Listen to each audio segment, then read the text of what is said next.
हे आकाश, hostel से तू घर आ गया और मुझसे मिला भी नहीं। और ये मैं आंटी से क्या सुन रहा हूँ। आंटी ने बताया तू साइकेट्रिस्ट से अपना इलाज करवा रहा है। क्या हो गया मेरे भाई? आर्यन, जो कि आकाश का दोस्त था, आकाश से मिलने के लिए उस घर आया हुआ था। हालत देख वो चिंतित हो उठा। कमरे में आर्यन की आवाज सुनकर आकाश ने चौंककर अपनी आंखें खोली। आर्य, कब आए तुम? आओ बैठो ना। अरे तू बेड से ना उठ, मैं यहीं चेयर पर बैठ जाता हूँ ना कहकर आर्यन चेयर पर बैठ गया। सो जा, या फिर तू जो सोच रहा है ऐसा नहीं है, मैं बीमार नहीं हूँ। आर्यन, माँ को बस फिक्र लगी रहती है। आकाश बेड पर बैठ गया। आंटी के साथ साथ मुझे भी तेरी फिक्र है आकाश, अपनी सेहत पर ध्यान दिया कर तू। मैं बीमार नहीं हूँ और ना ही पागल हूँ। ये लोग मेरी बात समझते ही नहीं। हो रहा है मेरे साथ अजीब सा। आकाश के चेहरे पर रहस्यमयी भाव दिख रहे थे। साफ साफ बता आकाश, आखिर बात क्या है? रुको, मैं तुझे सब बताता हूँ ना कहकर आकाश बेड से उतरकर अपनी अलमीरा से फोल्ड किया हुआ कागज काल आर्यन की ओर बढ़ा और कहता है, इसे खोलो और देखो। आर्यन ने जब उसे खोला तो अचंभित हो गया। छोटी सी बच्ची का प्यारा सा स्केच था। स्केच इतनी सुंदर थी कि मानो बच्ची अभी बोल पड़ेगी। ये क्या है? मैं कुछ समझा नहीं। ने सवालिया नजरों से आकाश को देखा। यही वो राज है जिसने मेरी जिंदगी को नर्क बना दिया है।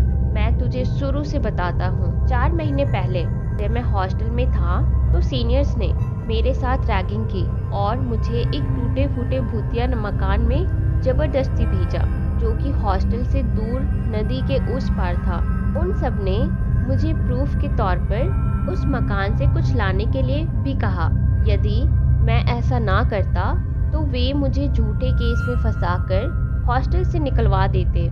इसलिए मैंने उनकी हर बात मान ली। टूटी फूटी चचरी को पार कर मैं किसी तरह वहां पहुंचा। वो सचमुच बहुत डरावना था आर्यन। वहीं मुझे इस बच्ची की ये स्केच मिली, धूल से सनी टूटे फूटे सामानों के बीच। मुझे ये अच्छी लगी और मैंने प्रूफ के तौर पर ले ली। वहां से लौटकर मैंने ये चित्र दिखाकर अपने सीनियर्स की बोलती बंद कर दी कि वे खुद वहां जाने से डरते थे, उनमें हिम्मत नहीं थी। आकाश मानो यादों में खोया हुआ बोले जा रहा था।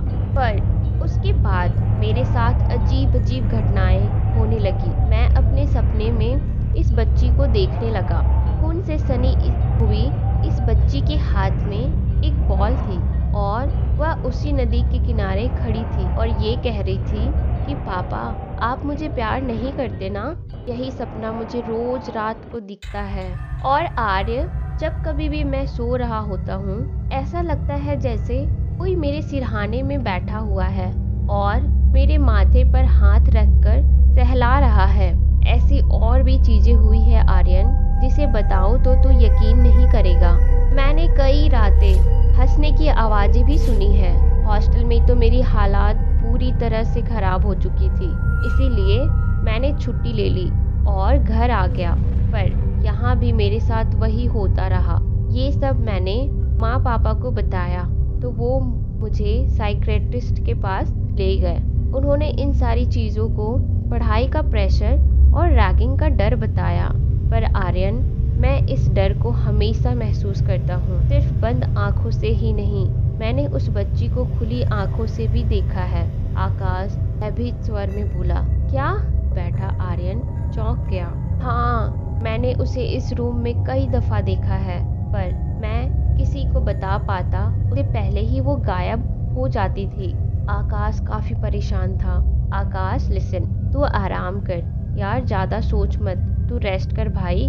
मैंने कहा ना आर्य, मैं बीमार या पागल नहीं हूँ। आकाश, तू माने या ना माने, मुझे आराम की जरूरत है। जरूरी नहीं कि साइकियाट्रिस्ट के पास जाने वाला हर इंसान पागल ही हो। मुझे तेरी बातों पर यकीन है। पर आर्यन की बात को बीच में ही काटकर आकाश बोला, मैंने सोच लिया है, मैं वापस सोनपुर जाऊंगा अपने सवालों का जवाब लेने, अपने सपने का सच जानने के लिए। और ये सब मुझे यहाँ तो पता ही नहीं चलेगा ना। तो मेरे साथ आएगा? ये कोई फिल्म नहीं है आकाश, इससे क्या फ़ायदा होगा? हाँ या ना? आकाश, पर साथ आएगा या नहीं? ओके फाइन, मैं आऊँगा तेरे साथ, पर तू मुझे डिटेल्स में प्लान बताएगा या समझाएगा तब। आर्यन ने आखिरकार आकाश की बात मान ही ली। आकाश की जीत के आगे आर्यन को झुकना पड़ा, और झुकता भी क्यों ना, अपने बेस्ट फ्रेंड को अकेला तो नहीं छोड़ सकता था ना। 2 दिन बाद आर्यन ट्रेन स्टेशन पर बैठा आकाश का इंतजार कर रहा था। ये आकाश अब तक नहीं पहुंचा, सिर्फ इसे डिंगे हाँकना आता है। आर्यन अपनी घड़ी से टाइम देखकर बड़बड़ाने लगा। मैं पहुंच गया। एक हाँफती हुई आवाज उभरी। पलट कर देखा तो आकाश खड़ा था। सॉरी यार, वो मैं तेरे बहाने नहीं सुनने मुझे। थोड़ी और देर हो जाती तो ट्रेन छूट जाती। अब चल जल्दी। आर्यन ने आकाश का हाथ पकड़ा और दोनों ट्रेन के अंदर चल बैठे। टिकट के हिसाब से हमारी सीट ये है। आर्यन ने अपना बैग ऊपरी बर्थ पर रखते हुए कहा। विंडो सीट मिल गई तो बात बन गई। आकाश मुस्कुरा उठा। वैसे आकाश, तेरा इलाज चल रहा था ना, ऐसे में अंकल आंटी ने तुझे रोका नहीं? आर्यन ने सवालिया नजरों से आकाश को देखा। पहले तो नहीं माने, पर फिर वो मान गए। उन्हें लगा दोस्तों के साथ वेकेशन पर जाऊंगा तो बेटर फील करूंगा। और आकाश अपनी बात पूरी कर पाता उससे पहले ही आर्यन ने हैरान होके कहा, वेकेशन? झूठ बोला तूने? तो क्या करता? सच बताता कि माँ पापा, मैं सपने में आने वाली बच्ची का पता लगाने जा रहा हूँ। क्या वे मान जाते? नहीं ना, मैं जानता हूँ ये सब थोड़ा पेचीदा है, पर ट्रस्ट मी आर्य, ये सपना आम सपनों जैसा नहीं है। मैं वादा करता हूँ, अगर 2 दिनों में हमारे हाथ कुछ नहीं लगा तो हम वापस लौट जाएंगे। ओके आकाश, यहाँ तक तो ठीक है, पर हम वहाँ जाके करेंगे क्या? कैसे पता करेंगे उस बच्ची का? कौन मदद करेगा हमारी? आर्यन के मन में कई सवाल उमड़ घुमड़ रहे थे। बैग से बोतल निकालते हुए आकाश ने कहा, हमें वहाँ किसी से मिलना होगा जो हमारी मदद करेगा, जिसके पास मेरे सारे सवालों का जवाब होंगे। अच्छा, कौन है वो? पेशेंस आर्य, पेशेंस। कितने सवाल करता है तू? पानी तो पीने दे यार। Okay okay. वक्त बीता, रात हो गई। हवाओं को चीरते हुए ट्रेन बढ़ा जा रहा था। सारे यात्री नींद के आगोश में समा चुके थे। आकाश भी अपने बर्थ पे सो रहा था। तभी उसने महसूस किया कि कोई उसके सामने खड़ा है। उसने तुरंत अपनी आंखें खोली। सामने पाया कि जी बच्ची जिसको सपने में देखता था वो उसके सामने खड़ी थी। तो तुम? आकाश उसे देख हैरान हो गया। वह किसी तरह आर्यन को जगा के दिखाना चाहता था कि ये बच्ची उसके दिमाग का वहम नहीं है, पर वो तो कानों में तेल डाले सोया हुआ था। अपनी हिम्मत को एकजुट कर आकाश ने कहा, कौन हो तुम? क्या चाहती हो? उस बच्ची ने कुछ कहा तो नहीं, पर उंगली से बर्थ के नीचे इशारा किया। उसे ना चाहते हुए भी सीट के नीचे देखना पड़ा। वहाँ पड़ी एक बॉल को देख आकाश समझ गया कि उसे बॉल चाहिए। ये बॉल चाहिए? ओके, मैं देता हूँ। आकाश के माथे पर आधा पसीना साफ दिख रहा था। वह झुककर वो बॉल निकालने लगा, पर अचानक किसी ने उसे तेजी से पीछे खींच लिया। What the hell? क्या कर रहा था तू आकाश? स्टंट कर रहा है तू ट्रेन की गेट पर? Are you crazy? जानता भी है क्या हो सकता था? क्या कर रहा था तू? बता, आर्यन ने क्रोधी स्वर में कहा। अच्छा हुआ तू जाग गया। वो बच्ची वहाँ, अरे कहाँ गई वो? मैं उसकी बॉल उसे दे रहा था। बोलते बोलते आकाश चुप हो गया, क्योंकि अपने आप को उसने ट्रेन की गेट पर पाया। सनसनाती हवा ने उसे ठंड के साथ साथ इस बात का भी एहसास करा दिया कि अगर आर्यन ने उसे ना रोका होता तो कितना बड़ा हादसा हो जाता। तू कहीं नींद में तो नहीं चल रहा था? कुछ तो बता। आर्यन आकाश को इस तरह देख परेशान हो गया। वो फिर मुझे दिखी थी। कौन? वो बच्ची। हाँ, उसे अपनी बॉल चाहिए थी जो सीट के नीचे थी, और मैं झुककर उसे वही दे रहा था, बट पता नहीं मैं यहाँ कैसे पहुँचा। आकाश ने अपने परेशान होके आवाज में कहा, सबसे पहले तो अपनी सीट पे चलते हैं, वहाँ चल के बात करते हैं। दोनों वापस अपनी सीटों पर चले गए। आकाश की नींद मानो छू मंतर हो गई। वो बस उस बच्ची के बारे में ही सोचता रहा। कुछ घंटों बाद सुबह हो गई। और ट्रेन सोनपुर स्टेशन पर आ चुकी थी। आकाश, जो ना जाने कब से अपनी मंजिल का इंतजार कर रहा था, झटपट उसने आर्यन को उठाया। आर्यन, उठ जा, हम सोनपुर पहुंच गए। सोनपुर प्राकृतिक वादियों में बसा एक खूबसूरत सा शहर था और इस वक्त ये ठंडी हवाएं मौसम को और भी सुहाना बना रही थी। मैंने ऑनलाइन होटल बुक किया है, तो सबसे पहले हम होटल जाएंगे। वहाँ पे मैं तुझे पूरा प्लान समझाऊंगा। आकाश ने अपना सूटकेस खींचते हुए कहा। ऑटो से दोनों होटल पहुंचे। वहाँ फ्रेश होकर थोड़ा आराम किया और चाय वाय पीने लगे। अब तू मुझे प्लान समझाएगा, करना क्या है हमें यहाँ, कौन हमारी मदद करेगा, कुछ बताएगा तू मुझे? बताता हूँ। ये देख, इस बच्ची का स्केच भले ही फटा पुराना क्यों ना हो, पर इसके कोने में कुछ ऐसा है जिस पर मैंने शुरुआत में ध्यान नहीं दिया था। आकाश ने चाय की चुस्की लेते हुए वो स्केच को आर्यन के पास बढ़ा दिया। क्या? मैं कुछ समझा नहीं, तू साफ साफ बताएगा? आर्यन को कुछ पल्ले नहीं पड़ रहा था। बताता हूँ यार, इसके कोने में एक चिन्ह है। कैसा चिन्ह? पहले मेरी पूरी बात तो सुन ले। सवालों की दुकान। हाँ तो कहा था मैं, ये अपनी बेटी के पास थे जो तुझे सपने में पापा पापा कहती है। आर्यन ने आकाश को चिढ़ाते हुए कहा। तू पागल है क्या? कैसी बेटी? किसकी बेटी? और ज्यादा चू चप्पड़ की ना तो मैं तेरा मुंह तोड़ दूंगा। तू किसकी साइड है?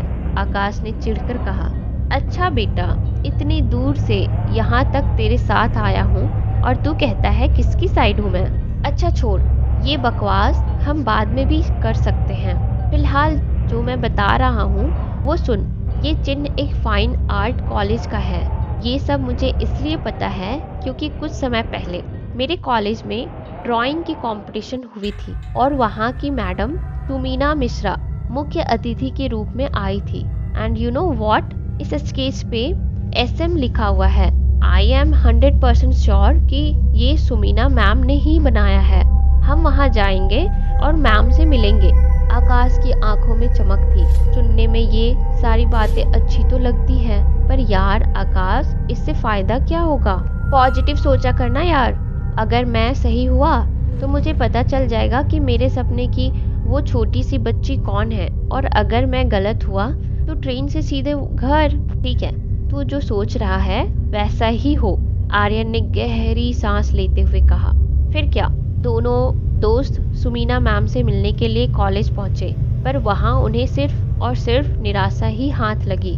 पता चला कि सुमीना मैम ने जॉब छोड़ दी है और अब वो सोनपुर से सट्टे छोटे से गांव में रहती है।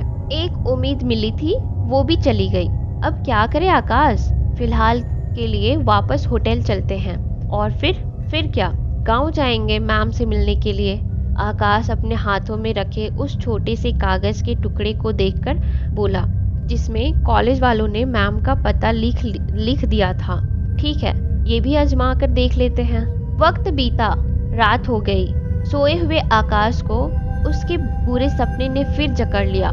फिर वही सब और वही सवाल, पापा आप मुझे प्यार नहीं करते ना? एक ही झटके में आकाश नींद से जागा।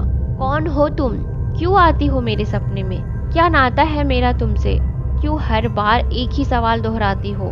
पसीने से तत्तर बत्तर आकाश बड़बड़ाए जा रहा था। घड़ी में देखा तो सुबह के 4 बज रहे थे।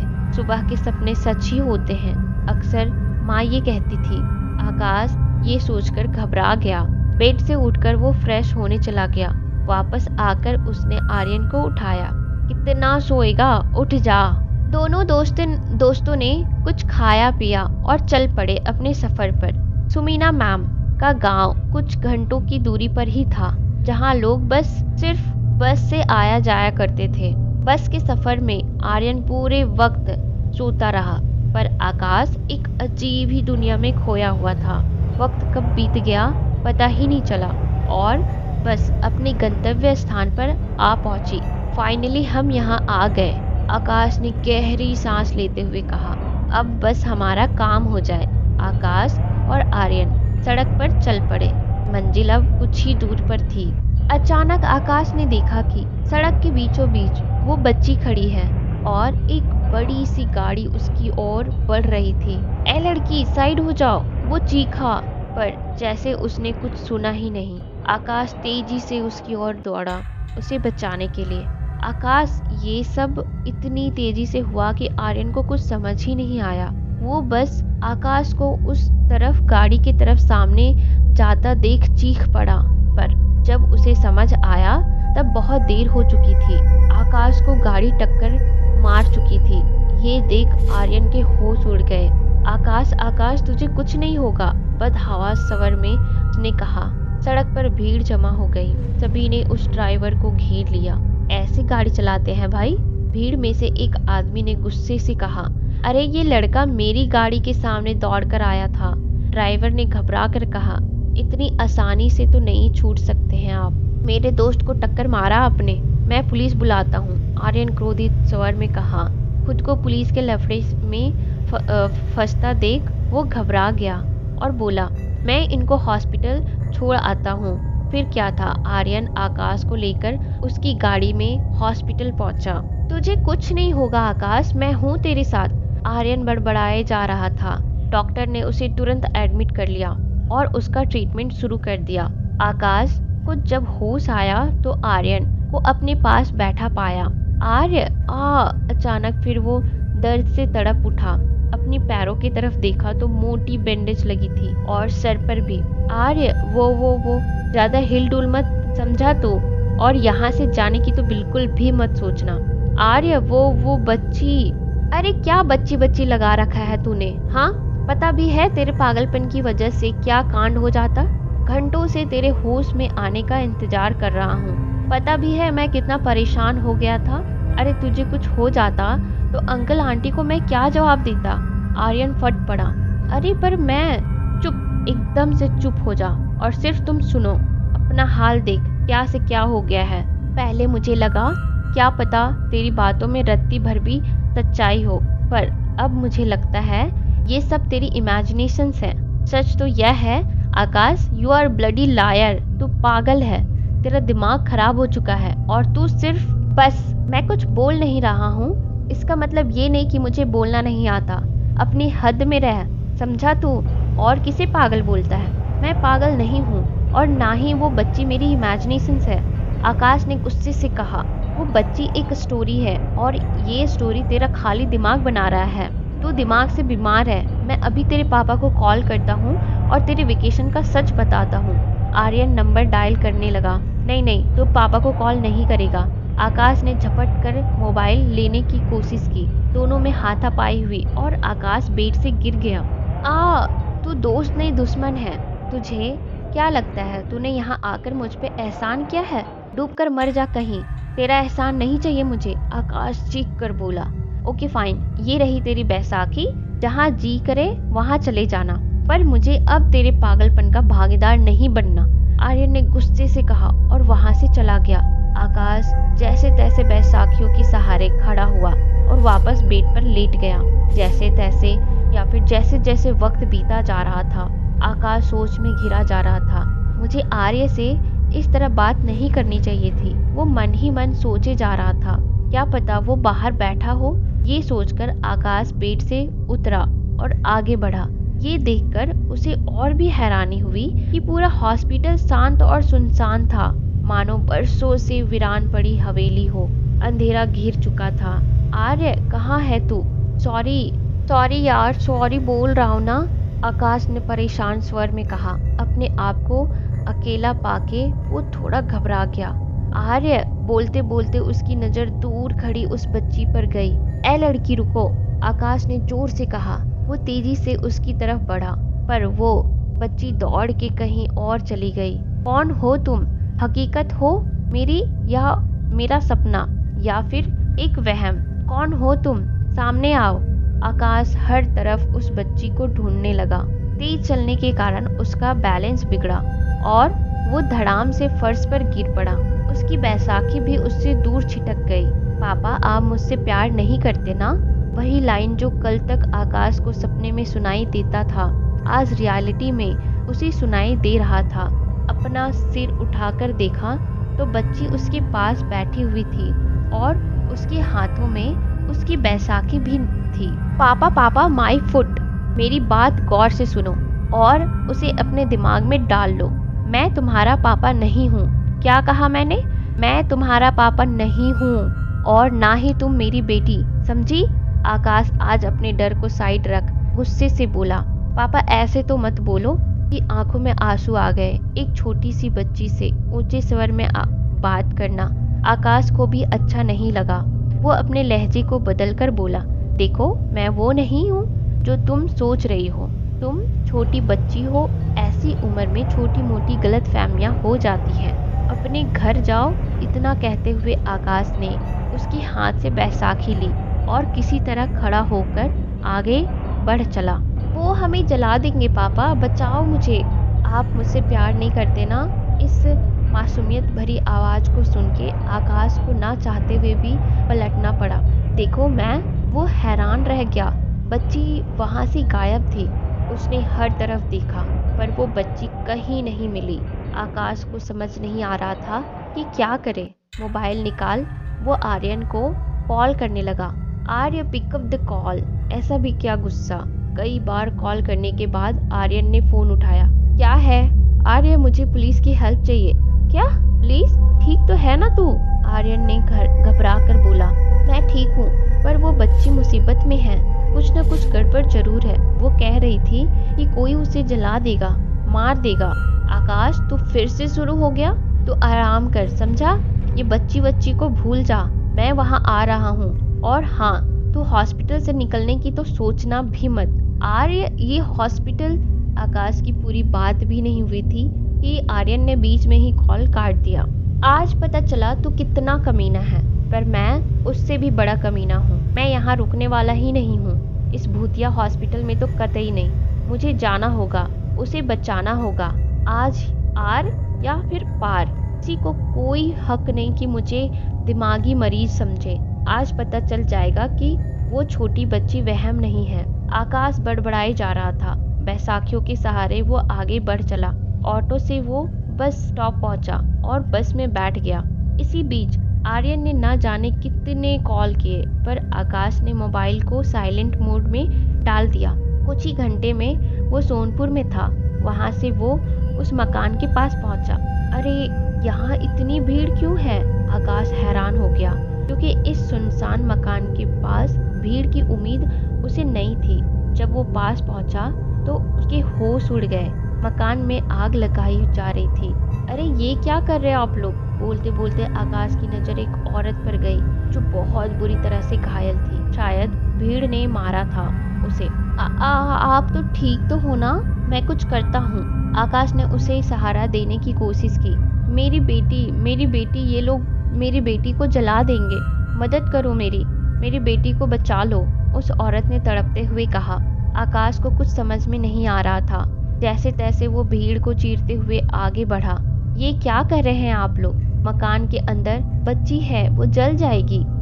उसी को तो जलाने आए हैं। बदचलन माँ की नाजायज बेटी।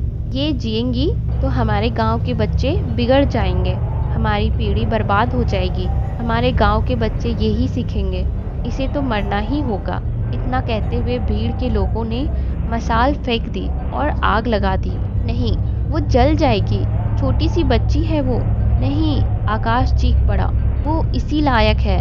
नहीं, उसने भीड़ को धक्का दिया और जलते हुए मकान के अंदर घुस गया। कहाँ हो तुम? कहाँ हो? आकाश खांसते हुए इधर उधर उस बच्ची को ढूंढने लगा। हर तरफ आग तेजी से फैल चुकी थी। कहीं न कहीं आकाश को अपना अंत नजर आ रहा था, पर वो उस बच्ची को बचा लेना चाहता था। कहाँ हो तुम? मैं यहाँ हूँ, एक धीमी सी आवाज उभरी। आवाज एक अलमीरा से आ रही थी। उसने बोला। उसने खोला तो डरी सहमी वो बच्ची उससे लिपट गई। पागल लड़की, अलमीरा में तो तुरंत दम घुट जाएगी। चलो चले, अब यहाँ रुकना नहीं है। आकाश उसे अपने साथ लेके चल पड़ा। आप मुझे बचाने आए? हाँ, मैं तुम्हें ही बचाने आया हूँ। आकाश ने सुकून भरी नजरों से उसे देखा। पूरे कमरे में धुआं सा था। दोनों आग से बचते हुए निकल रहे थे। मेन दरवाजे में आग लगी हुई थी। किसी तरह वे आग बढ़ने ही वाले थे कि आग ने बच्ची को अपने गिरफ्त में ले लिया। बचाओ, बचाओ, वो बच्ची चीखी। नहीं। आकाश घबरा गया। वो तेजी से उसके पास गया, पर अचानक उसकी बैसाखी पे से उसका बैलेंस बिगड़ गया और वो गिर गया, खुद को घसीटते हुए उस तक पहुंचा। तुम्हें कुछ नहीं होगा, इतना कहते हुए आकाश ने उसके हाथ को अपने हाथ में ले लिया। आप मुझसे प्यार करते हो ना? बच्ची के मुंह से किसी तरह ये शब्द निकले। वो आधी जल चुकी थी। मैं? हाँ, मैं तुमसे प्यार करता हूँ। आकाश की आंखें भर आई और वो रोने लगा। बच्ची ने वहीं दम तोड़ दिया। आकाश को भी बेहोशी आने लगी। धुएं और आग ने उसे बुरी तरह से घायल कर दिया या फिर घेर लिया कि आंखों के आगे अंधेरा छाने लगा। उसने उस बच्ची के हाथ को अपने सीने से लगा लिया और आंखें मूंद ली। डॉक्टर, डॉक्टर, आकाश को होश आ रहा है। आर्यन ने जोर से आवाज लगाई। कहराते हुए आकाश ने अपना सिर पकड़ लिया। अचानक उसकी नजर अपने पैरों पर गई। वो हैरान होकर बोला, अरे मेरे पैर में वो बैंडेज थी ना? अरे मैं तो वो आर्यन, वो तो क्या भाई? वो बच्ची मर गई। मैं कुछ नहीं कर पाया। वो मर गई। गांव वालों ने उसे जला दिया। वे इंसान नहीं, दरिंदे थे। मैं कुछ नहीं कर पाया। आकाश बदहवास सा बड़बड़ाए जा रहा था। हे भाई, शांत हो जा तू। तेरे सर पे चोट लगी है और तू कुछ भी बोलने लगा। मैं पूरी बात बताता हूँ। तेरे सिर पर चोट लगी थी, पैरों पर नहीं। जब तेरा एक्सीडेंट हुआ था उसके बाद से तो तू अब जागा है। याद है ना कैसे तू बीच सड़क पर चला गया था? आर्यन ने कहा। क्या? पर मैं तो आग में। आकाश अपने पैरों को देख हैरानी से बड़बड़ाए जा रहा था। यानी उसने जो देखा, जो महसूस किया, वो बेहोशी में किया। तब तक डॉक्टर भी आ गए। कैसा महसूस हो रहा है mister Akash? I am feeling good doctor. Akash मुस्कुराकर बोला, ये कुछ दवाइयाँ हैं, इन्हें ले लेना, ओके? डॉक्टर के जाने के बाद आर्यन आकाश के पास बैठा और काफी गंभीर लहजे में बोला, तू सही है ना भाई? तेरी हर एक बात सही है, पर मैं कुछ नहीं कहूँगा। जो कहेंगी तुमीना मैम कहेंगी। तुमीना मैम? अचानक कमरे में एक अधेड़ी उम्र की महिला ने प्रवेश किया। जब तू बेहोशी की हालत में इस बेड पर लेटा था, तब मैं इनके पास पहुंचा और मैं इन्हें वो हर एक बात बता दी जो तूने मुझे बताई थी। आर्यन ने कहा। अब कैसा महसूस कर रहे हो आकाश? सुमीना चेयर पर बैठते हुए बोली, पहले से कई गुना बेहतर। जानते हो, मैंने कभी नहीं सोचा था कि इतने सालों बाद कोई हेमा और उसकी बेटी रिमी के बारे में चर्चा करेगा या पता करेगा। पर जब तुम्हारे दोस्त आर्यन ने मुझसे रिमी के बारे में पूछा तो मैं हैरान रह गई। और उससे भी ज़्यादा हैरानी तब हुई जब तुम्हारे साथ हुई घटनाओं का मुझे पता चला। और इस हैरानी का क्या कारण है मैम? आकाश कड़ियों से कड़ियों जोड़ने का फिराक में था। वो सोच रहा था कि आखिर उसके साथ ऐसा क्यों हुआ, क्योंकि वो 10 साल पहले ही मर चुके हैं। ये कहते हुए सुमीना के चेहरे पर बड़ी सी उदासी की लकीर आ गई। बड़ी भली औरत थी बेचारी। हमारे कॉलेज में झाड़ू लगाने का काम करती थी। अच्छी भली थी, पर अचानक एक धोखेबाज के चंगुल में आ गई, जिसने उससे शादी का वादा तो किया, पर वक्त आने पर वो उन वादों को तोड़ भाग निकला। वो माँ बनने वाली थी और ये बात जब गांव वालों को पता चला तो उसका बहिष्कार कर दिया गया और इस तरह वो नदी के उस पार आबादी से दूर रहकर अपनी सजा काटने लगी। पर मुझे ये बात अच्छी नहीं लगी। मैं नदी के पार उससे अक्सर मिलने जाती रही। जब उसे रिमी पैदा हुई तो उसकी मुश्किलें और भी बढ़ गई। बेचारी बच्ची हमेशा अपने पापा के लिए तरसती रही, जो उसे कभी न कभी मिल पाया। उसे हमेशा लगता था कि उस नदी को पार कर उसके पापा उससे मिलने आएंगे। इसी उम्मीद में उसका अंत हो गया। अफवाह तो यहाँ तक है कि गांव वालों ने उसे मार दिया। वो अफवाह नहीं, सच है, आकाश ने धीरे से कहा। तुम्हारे साथ जो हो रहा है इतने महीनों से, मेरी मानो तो किसी पैरानॉर्मल एक्सपर्ट से मदद ले लो। हालांकि मैं इन चीज़ों पर विश्वास नहीं करती, पर तुम्हारे साथ हुए हादसों को सुनकर कहीं ना कहीं मैं दूसरी दुनिया की चीज़ों पर यकीन करना चाहती हूँ। आपकी मदद और सलाह दोनों के लिए शुक्रिया मैम, पर now I am feeling very good. It's okay, Akash ने मुस्कुराकर कहा। एज यू विश, अब मैं चलती हूँ, अपना ख्याल रखना बेटा। मैम के जाते ही आर्यन ने कहा, तूने मैम की सलाह मानने से इनकार क्यों किया? क्योंकि शायद इसकी जरूरत ना पड़े अब। मतलब? आर्यन को कुछ समझ नहीं आया। मतलब ये कि शायद मैंने उसके सवाल का जवाब दे दिया है और मैं कुछ समझा नहीं। वो सवाल जो मेरे हर सपने में मुझसे पूछा जाता था, पापा आप मुझसे प्यार नहीं करते? आर्य, मैंने उस सवाल का जवाब दे दिया है कि मैं उससे प्यार करता हूँ। आकाश ने कहा। व्हाट? ये क्या बात हुई? समझता तो है ना इसका मतलब? ये एक झूठ है आकाश, और झूठ ज्यादा दिन तक नहीं चलती क्योंकि उसका ना कोई सर होता है और ना ही कोई पैर। और क्या गारंटी है कि रिमी की आत्मा अब तुझे तंग नहीं करेगी? जब यही करना था मेरे भाई तो यहाँ आए ही क्यों हम? बोल बोल ना। तो चुप हो तो न मैं बोलूं। तूने सही कहा, हम इसे घर पर भी सुलटा सकते थे। पर आर्य, मैं वो आकाश नहीं हूँ, मैं बदल गया हूँ। पहले मुझे अपनी जान की फिक्र थी। सच कहूँ तो मैं डरपोक था, पर इस घटना ने मुझे बदल दिया। रिमी ने मुझे बदल दिया।